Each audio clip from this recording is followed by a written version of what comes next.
ఏది పాలకవర్గం కానీ లేకపోతే సంబంధిత అక్కడ ఉన్న సీఈఓ కానీ లేకపోతే వాళ్ళ బృందం కానీ ఏదైనా ఒక తీర్మానం పెట్టి అమ్ముకునే హక్కు అనేది వాళ్ళకు ఉన్నదా?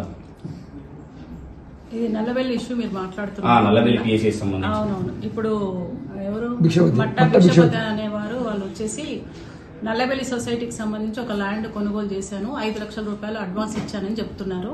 నిజానికి ఒక వ్యక్తికి సొసైటీ తరపు నుండి ఎప్పుడు కూడా ల్యాండ్ అమ్మడం అనేది జరగదండి.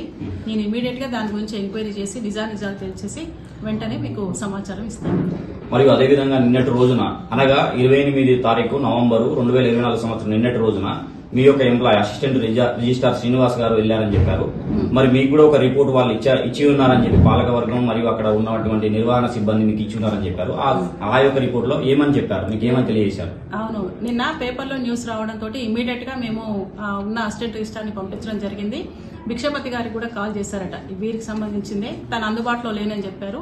తన దగ్గర నుండి వాయిస్ తీసుకోవాల్సి ఉంటుంది. తను కూడా తన దగ్గర నుండి తీసుకోలేదు కాబట్టి ఆఫ్ రిపోర్టే మా దగ్గరకు వచ్చింది, మేము చూసాము. ఇప్పుడు మీరు ఇచ్చిన ఈ రిపోర్టు భిక్షపతి గారు వచ్చి ఇప్పుడు రిపోర్ట్ ఇచ్చారు. ఈ రెండు కలిపి మేము రిపోర్ట్ ఫైనల్ చేసేస్తాం. మట్ట భిక్షపతి అన్న, నా పేరు మట్ట భిక్షపతి. నాది నాచనపల్లి విలేజ్, దుగ్గొండి మండల్, నాది వరంగల్ జిల్లా. నేను అక్కడ మా పాప పేరు మీద ఒక చిన్నది ల్యాండ్ కొనుక్కోవాలని పోయినా. పోతే వాళ్ళు ఏం చేసిండ్రు, మా నల్లవెల్లిన బంధువులు ఉండే అడొకటి ప్లాట్ ఉన్నదని చెప్పేసారు.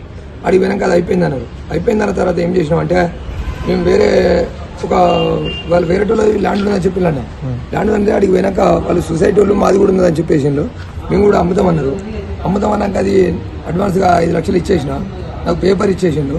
ఆ చిట్టుపల్లి మరులను ఆ సొసైటీ చైర్మన్లు వీళ్ళందరూ కలిసి, సిఓ గారు ఇట్లా అందరూ కలిసి నాకు నా డబ్బులు తీసుకుని నాకు సంతకం పెట్టి నాకు పేపర్ రాసి ఇచ్చేసిండు.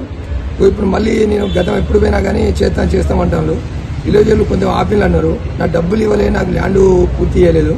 నాకు ఇక ఇక్కడ నుండి మళ్ళీ పేపర్కి ఇచ్చి వీళ్ళ డబ్బులు రిటర్న్ ఇచ్చేసిండని నాకే పేపర్కి ఇచ్చేస్తే మా విలేజ్ వాళ్ళందరూ, నాకు చదువు రాదు, నాకు విలేజ్ అందరూ ఇచ్చి ఏంద్రాడు ఎక్కడ ల్యాండ్ కొన్నావు ఇట్లా అంటారని చెప్పేస్తే భయపడి మా భార్య ఇట్లా వాళ్ళు మన డబ్బులు పోయినాయి అన్ని పోయినాయి అనేసి వాళ్ళు మందాకి సత్తామంటారు. అందుకోసమే నేను ఇప్పుడు నాకు నల్లవెల్లి విఆర్ఓ గారు ఫోన్ చేసి, బాబు నువ్వు ఏదో ల్యాండ్ కొన్నావట, ఒకసారి మా మండల ఆఫీస్కి రావాలంటే అక్కడ నుండి మళ్ళీ హన్మకొండ ఆఫీస్కి రమ్మని చెప్పేసారు.